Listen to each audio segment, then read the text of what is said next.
A gente vai começar hoje uma nova série de mensagens. Como já foi falado na liturgia, como já foi falado aqui no culto de hoje, esse mês é um mês extremamente especial para a gente, porque é um mês onde a igreja completa 37 anos. No dia 28 de novembro de 1982, finalmente tivemos o primeiro culto oficial da igreja como Igreja Presbiteriana de Pirassununga. Então, para a gente comemorar, para a gente sonhar, para a gente falar, para a gente louvar a Deus por tudo isso que Deus nos tem dado, por 37 anos de história que Deus tem nos presenteado, a gente vai conversar um pouquinho sobre essa série de mensagens, sobre plano de voo. Essa série de mensagens ela é principalmente baseada em Provérbios, capítulo 16, verso 1, onde diz o seguinte: o coração do homem faz planos, mas a resposta certa vem dos lábios do Senhor. O que significa quando a gente pensa em plano de voo? Quando a gente pensa nesse versículo de Provérbios 16 e quando a gente olha para a história da nossa igreja, o que significa esse versículo bíblico para a gente? Esse versículo ele pode significar duas coisas. Quando a gente fala o coração do homem faz plano, mas a resposta certa vem dos lábios do Senhor, pode significar um Deus olhando para a gente e dizendo assim: não, esse plano que você está fazendo aí, não, esquece, não vamos abençoar não. Esse plano que você está fazendo aí é um plano que não vai para frente. E Deus pode falar para a gente: não, dos meus lábios vai vir a negativa para esse plano seu. Essa é uma das possibilidades. Mas a outra possibilidade também, quando a gente fala do coração, que nós fazemos planos, mas a resposta certa vem dos lábios do Senhor, a gente pode ouvir aquilo que Paulo falou para a igreja de Éfeso. Efésios capítulo 3, versículo 20, diz o seguinte: que nós glorificamos a Deus, porque esse Deus ele é capaz de dar muito mais do que aquilo que a gente pede, ou até mesmo aquilo que a gente pensa. Quando a gente olha para a história da nossa igreja, 37 anos, o seu Reinaldo está aqui hoje. Ele estava no culto de abertura da igreja há 37 anos atrás. Ali, a ata da igreja está lá, seu Reinaldo e Dona Isabel. Pergunta para ele se há 37 anos atrás, quando a nossa igreja começou e finalmente foi fundada, oficializada, no dia 28 de novembro, pergunta se ele imaginava que em 2019 essa igreja estaria como ela está hoje. Ela era, você pode pegar nos anais da igreja, o bloco tem algumas fotos da igreja, desafio você, pedir para ele, falou: deixa eu dar uma olhada em algumas fotos da igreja, antiga, fotos de, não vou revelar a idade deles, mas assim, né, ele já era jovenzinho quando a igreja começou, né, então tem algumas fotos, assim, muito diferente do que é hoje. Não se fazia ideia de um templo aqui do lado, onde era a antiga cozinha da igreja, basicamente era a igreja inteira aquilo. E como ela foi crescendo, e como Deus foi abençoando, como realmente a gente pode ouvir a voz do Senhor dizendo: olha, eu sou capaz de dar muito mais aquilo que vocês pedem, ou até mesmo aquilo que vocês pensam. É graças a Deus. Quando a gente pensar em plano de voo, a gente quer pensar nessa missão que Deus nos deu, com um objetivo muito claro. Qual é o plano de voo de Deus para as nossas vidas? Qual é a missão que Deus, qual é o projeto que Deus tem para cada um de nós? Então, nesse mês, quando a gente falar sobre esse plano de voo, nesse mês, quando a gente pensar sobre esse plano de voo, a gente vai tentar entender um pouquinho o que Deus tem para a gente nesse plano de voo. E a gente vai projetar o nosso futuro.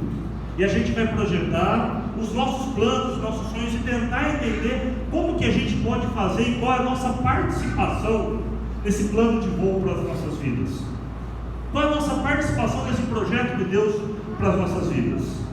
Mas muito mais do que essa projeção futura, a gente vai glorificar e louvar a Deus pelo passado, por tudo isso que Deus nos deu como história, por tudo isso que Deus nos deu como presente, por esses 37 anos de história que Deus nos contempla e nos dá o privilégio de louvarmos a Ele.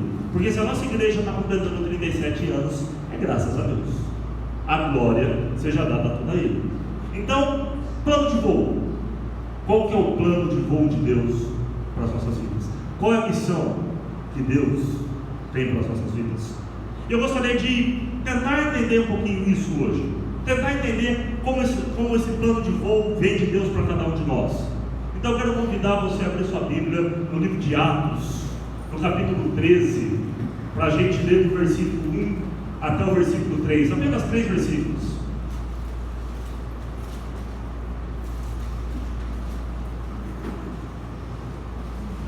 Atos capítulo 13, do verso 1 até o verso 3.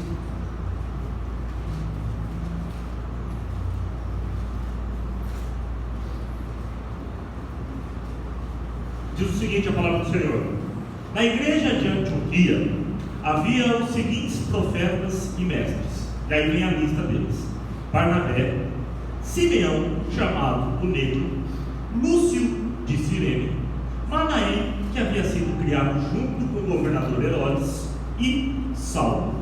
Certa vez, quando eles estavam adorando o Senhor e jejuando, o Espírito Santo disse: separem para mim Barnabé e Saulo, a fim de fazerem um trabalho para o qual eu os tenho chamado. Então, eles jejuaram e oraram, e puseram as mãos sobre Barnabé e Saulo, e os enviaram na sua missão. Só aí. O livro de Atos, ele vai, até interessante se você, essa semana a gente fazendo um curso de Libras, e nós descobrimos como chamar alguns livros da Bíblia em Libras. E o livro de Atos está totalmente ligado à simbologia do trabalho, porque o livro de Atos ele vai justamente mostrar como a expansão da igreja, como Deus agiu para expandir a igreja, para expandir o projeto dele. No livro de Atos nós temos as viagens missionárias de Paulo, que é justamente esse contexto onde está iniciando as viagens missionárias de Paulo. Mas é interessante que no começo do livro de Atos você vai ver a igreja de Jerusalém se destacando. Um versículo onde fala que Deus ia acrescentando dia após dia os que iam sendo salvos. No livro de Atos a gente vê a igreja de Jerusalém se destacando no amor fraternal, onde algumas pessoas tinham a capacidade de vender os bens e dividir com todas as pessoas, o cuidado uns dos outros. Porém, em determinado momento, os apóstolos no livro de Atos, já sobrecarregados nos trabalhos, orientados pelo Senhor, elegem alguns homens para serem diáconos, para ali, no trabalho da diaconia, orientar e dar suporte ao órfão, à viúva, às pessoas necessitadas. Entre esses diáconos surge um homem chamado Estevão, um homem servo do Senhor, que acredita na palavra do Senhor a ponto de viver e morrer por ela. E é literalmente isso que acontece. O livro de Atos mostra a morte de Estevão, e com a morte de Estevão a igreja de Jerusalém ela é ameaçada, e acontece ali no núcleo de Jerusalém, onde está a concentração de cristãos. Essa concentração ela é espalhada, os cristãos são espalhados por todas as partes. E ao norte de Jerusalém surge então essa cidade de Antioquia. E a cidade de Antioquia então passa agora a ser uma cidade que vai se destacar no centro do Evangelho do Senhor. Ela vai se destacar no trabalho quando ela começa a juntar dinheiro para dar aos pobres. Ela vai se destacar no ensinamento, onde Paulo e Barnabé são levados ali. Inclusive Barnabé é enviado pela igreja de Jerusalém para começar um trabalho ali, para desenvolver um trabalho, para desenvolver o ensinamento. Barnabé começa a entender que aquela igreja começa a crescer. Ele traz Saulo, que na verdade a gente conhece muito mais como Paulo, para desenvolver o trabalho ali naquela igreja. E o texto que a gente lê é justamente quando essa igreja já está muito bem estruturada. O versículo 1 do capítulo 13 vai mostrar uma lista de profetas e mestres. Saulo e Barnabé não precisa nem dizer quem eles são, a gente conhece ele pela fama. Porém existem outros, Lúcio, Manaém, cada um com a sua característica, vindos de lugares diferentes, de culturas diferentes, e forma então uma igreja muito conhecida, uma igreja que desenvolve um ótimo trabalho para a glória do Senhor. E é interessante o que acontece nessa igreja. Olha o versículo 2, quando está dizendo assim: certa vez quando eles estavam adorando o Senhor, jejuando, o Espírito Santo disse. E aí há uma ordem divina para a vida deles, para que se cumprisse ali a vontade do Senhor daquela igreja. Eu olho para esse texto, e esse texto ele me incomoda um pouco, porque eu sou um cara que não gosta de fazer planos. Eu gosto de sonhar, eu gosto de planejar. Quando quando o pessoal começa a conversar sobre o templo aqui do lado, eu já tenho o templo aqui do lado na cabeça, como eu quero que ele seja. Eu gosto muito. Começa o ano, daqui a pouquinho a gente está terminando esse ano, vai começar um ano novo, eu começo a sonhar para o ano novo, eu começo a me desafiar para o ano novo, eu começo a fazer planos. Eu sempre sonhei muito. Acho que a cabeça é grande, né? Dá espaço para ter bastante ocupação, né? Então eu sempre gostei de sonhar muito. O problema é que normalmente eu inverto a ordem. Eu primeiro sonho, eu primeiro planejo, eu primeiro começo a bolar o plano.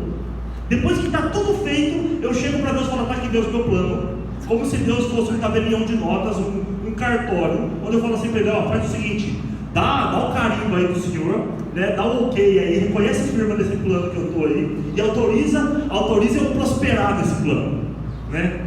Dá um ok para mim aí que eu quero. E aí, lógico, o plano surgiu da minha cabeça, grande e egoísta que ela é. E aí eu entrego para Deus, querendo que Deus abençoe um plano que eu nem pedi para ele participar. Que na verdade eu só pedi para ele assim: Tó, está pronto o plano, o senhor não precisa fazer nada, só abençoar. Se o senhor abençoar, já está bom demais. Faz o seu papel de Deus e abre as portas para esse plano acontecer. Observa como está acontecendo justamente ao contrário nessa igreja de Antioquia. A igreja estava tranquila, mas o plano vem do Senhor para essa igreja. O plano vem de Deus para essa igreja. Às vezes as pessoas começam a perguntar: pastor, não sei, a minha vida não dá certo. E eu às vezes começo a falar: ai Deus, por que minha vida não está dando certo? Está na hora da gente começar a entender que Deus tem um plano para as nossas vidas. Deus tem um plano para a vida de cada um, e está na hora da gente começar a viver esse plano de Deus para as nossas vidas. Existe um plano de Deus claro na sua vida, existe um plano de Deus para a vida de cada um. É que a gente normalmente é teimoso, a gente demora para começar a querer viver os planos de Deus, porque a gente quer viver os nossos planos primeiro. A gente primeiro quer realizar tudo aquilo que a gente tem como sonho nas nossas cabeças, e começa a não buscar os planos de Deus, e quer que Deus abençoe os nossos planos. Acontece que o plano tem que começar no Senhor para cada um de nós. O plano é de Deus para cada um de nós. Deixa eu dizer algo para cada um de nós aqui. Enquanto nós não começarmos a viver os planos de Deus nas nossas vidas, a gente vai ser fadado a viver frustrado. Enquanto a gente não começar a viver os planos de Deus nas nossas vidas, nós estamos fadados a viver frustrados. Deus tem um plano para as nossas vidas. Deus tem um projeto para as nossas vidas. Essa igreja aqui, ela estava disposta, esse povo aqui, ele estava disposto a ouvir e a viver o plano de Deus para a vida deles. Qual que é o plano de Deus para a sua vida? Deixa eu contar um exemplo quando o plano de Deus para as nossas vidas, quando ele acontece, a gente sai de viver o fracasso para viver aquilo que Deus tem para a gente. Em 2011, no dia 9 de fevereiro de 2011, comecei a namorar a Carla. Até mereço um presente, eu lembrei do dia, hein? Dia bem, só falta lembrar a hora. Começamos a namorar. Depois de tudo. Né? Dia 9 de fevereiro de 2011, começamos a namorar. E aí, essa mulher se apaixonou por mim, nossa, foi demais, né? E aí começou a dar certo o namoro. Eu sei que algum tempo depois, a gente conversando no final de semana e vamos casar. No final de semana decidimos casar. Eu me lembro que na segunda-feira eu acordei e eu indo para o trabalho pensando assim: vou casar. Ela é doida, ela aceitou, eu vou casar. Feliz da vida, eu vou casar. E comecei a ir caminhando para o trabalho. Eu morava perto de onde eu trabalhava e fui caminhando. Eu vou casar. Eu vou casar. De repente, porque quando a gente pensa eu vou casar, a gente pensa no casamento, na cerimônia de casamento. Depois acho que Deus me deu uma luz e começou a fazer casamento não é um dia, é uma vida toda, né? Depois você tem que ter uma casa para morar, depois você tem conta para pagar, você tem uma pessoa para sustentar. E eu comecei assim: eu vou casar. Eu vou casar. De repente me veio esse pensamento na cabeça, eu falei assim: meu Deus, eu vou casar.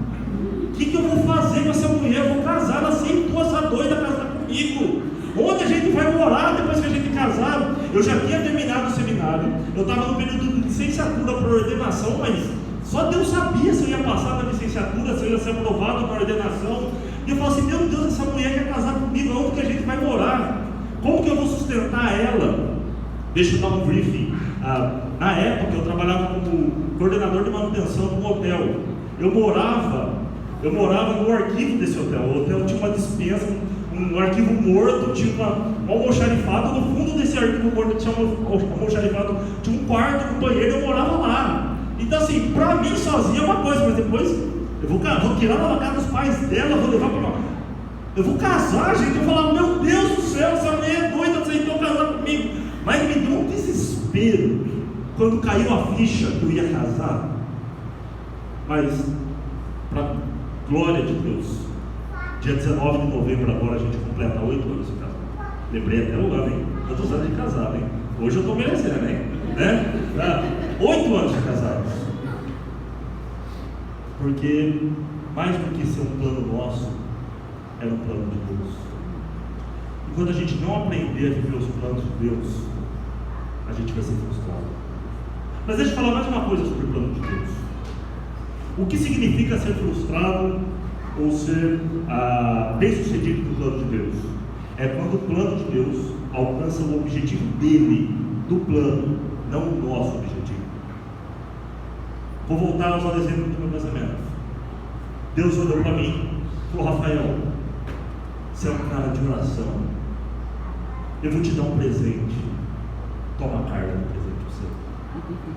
Aí Deus olhou para a Carla e falou assim, Carla, você precisa aprender a orar, toma um castigo, toma o Rafael para você, cumpre o seu objetivo. Nem sempre o bem-sucedido nos nossos planos é o bem-sucedido nos planos de Deus. Às vezes aquilo que aparentemente é frustrado para a gente é bem sucedido no plano de Deus. Eu não vou me delongar nisso, porque nas próximas semanas, inclusive semana que vem, a gente vai adentrar um pouquinho mais nisso. Mas eu quero que hoje nós venhamos entender que Deus tem um plano para as nossas vidas, que Deus tem um plano para cada um de nós, para a gente parar de ser teimoso e começar a viver o plano de Deus para as nossas vidas, não os nossos planos para a gente mesmo, mas aquilo que Deus tem para cada um de nós. Mas aí talvez você comece a perguntar assim, pastor, tá, mas e agora? Como que eu sei se é plano de Deus, se é plano da minha cabeça, se é... Eu não sei, agora, esse negócio, o Espírito Santo disse, né? É meio, eu não sei, a gente está numa igreja presbiteriana, esse negócio do Espírito Santo dizer para a gente é meio estranho, né? Por isso eu quero continuar. No mesmo versículo 2. O versículo 2 diz o seguinte, olha, o Espírito Santo disse para eles, separem para mim Barnabé e Saulo, a fim de fazerem o trabalho do qual eu tenho chamado. A gente tem que entender o seguinte, você quer saber uma forma de delimitar se esse plano vem de Deus ou não vem de Deus? Se o plano vem de Deus, a palavra de Deus confirma esse plano para a gente. Ela não vai ser contrária à palavra de Deus. Olha o que o Espírito Santo está dizendo, separe para mim Paulo e Barnabé, separe para mim Saulo e Barnabé para o trabalho que eu tenho chamado para eles. Se a gente ler Atos capítulo 9, versículo 15, quando Deus converteu Saulo e foi falar com Ananias, que Ananias deveria orar por Saulo, ele vai dizer o seguinte, vá, pois eu escolhi esse homem para trabalhar para mim, a fim de que ele anuncie o meu nome aos não-judeus, aos reis e ao povo de Israel. A própria palavra do Senhor confirma que o sonho, que o plano, que o projeto de Deus para as nossas vidas vem de Deus. O plano de Deus vai ser em conformidade com a palavra dele, nunca contrária à palavra de Deus. Quer saber se o plano que nós estamos pensando em viver, se aquilo que a gente acha que é plano de Deus para as nossas vidas é realmente de Deus? É simples. Ela tem concordância com a palavra de Deus para as nossas vidas? Está de acordo com o que a Bíblia ensina para a gente nas nossas vidas? Não sei se você viu, roda na internet aí, em muitos lugares aí, WhatsApp, Facebook, roda esse vídeo que infelizmente aconteceu mesmo. Um pastor de uma igreja, sei lá onde, certa feita falou que Deus revelou para ele que ele deveria ter relações com outra mulher. Esse pastor era casado e ele deveria ter relações com outra mulher que também era casada. Segundo esse pastor, Deus tinha revelado isso para ele. Inclusive, ele disse que a Bíblia confirmava essa ordem de Deus para a vida dele. Quando ele leu o livro de Oséias diz o seguinte: Deus dizendo para Oséias: vá e pegue uma mulher adúltera. Tem um acento nessa palavra, só que o pastor não leu com acento, e ele disse que a Bíblia estava dizendo para ele: vá, pegue uma mulher e adultera. Ele disse: está vendo? Deus me revelou e a Bíblia concordou com isso. Olha o absurdo. Você quer saber se os planos que você tem entendido de Deus para a sua vida é realmente de Deus? Primeiro parâmetro. A Bíblia concorda com esse sonho de Deus para a sua vida? Deus tem me revelado que eu tenho que acabar com o meu casamento para viver a minha felicidade. Não que, né? Mas Deus tem me revelado isso. Peraí, há um princípio bíblico para isso? Há uma verdade bíblica para isso? Quando o Espírito Santo diz para eles: olha, separe para mim Saulo e Barnabé, isso é uma confirmação daquilo que a própria Escritura já havia dito. Quando o próprio Deus fala para Ananias: vai lá porque eu separei esse homem para o trabalho para mim. Pastor, mas ainda assim está difícil. Mas vamos continuar no versículo 2 ainda, porque o versículo 2 mostra uma coisa muito interessante. Aquilo não é só confirmado pelas Escrituras da vida dele. O versículo 2 fala que o Espírito Santo disse isso para eles quando eles estavam adorando o Senhor, mas também quando eles estavam jejuando ao Senhor. Se você talvez não seja de uma tradição evangélica, você não vai entender direito, mas talvez a gente, por causa dessa tradição evangélica que a gente vive hoje, talvez a gente olhe para esse texto e fale assim: esse povo aí devia estar passando por algum problema ou querendo alguma coisa, porque o jejum nos dias de hoje está deturpado. Hoje você fala de jejum virou uma barganha com Deus. Eu já ouvi tanta besteira sobre jejum, né? Jejum está virando o seguinte: olha, eu estou precisando de alguma coisa, então porque eu estou precisando de alguma coisa, eu vou fazer jejum para conquistar aquilo que eu estou precisando. Sei lá, vou fazer jejum para conseguir a casa própria, vou fazer jejum para trocar de carro. Então o jejum hoje em dia virou alguma coisa que eu faço para Deus olhar para mim e falar assim: puxa vida, o exemplo do Flávio, puxa vida, Flávio, olha, eu não sabia que você era tão bom assim, viu? Agora que você fez jejum, agora eu estou vendo que você é bom mesmo, hein? Eu nem ia te dar esse carro zero, mas porque você fez esse jejum, você está merecendo o carro zero, eu vou te dar. O jejum hoje em dia passou a ser isso. Ou pior, tem um jejum hoje em dia que é jejum de uma coisa só. Eu vou fazer 1 ano de jejum de chocolate, né? Para Deus me abençoar de algum jeito. Tem essas manias hoje no meio evangélico. Se for assim, eu faço jejum de couve de Bruxelas desde que eu nasci. O meu nível de santidade está lá em cima, porque desde que eu nasci, eu não como, nem sei o que é isso, mas eu não como. Então eu estou fazendo jejum. Tem gente que fala: eu vou fazer jejum de Coca-Cola por 1 ano. Isso não é jejum, isso é penitência, sei lá, isso é qualquer outro nome, né? Vou fazer jejum de churrasco. Eu vou pecar, porque na primeira chance que eu tiver, eu saio do jejum.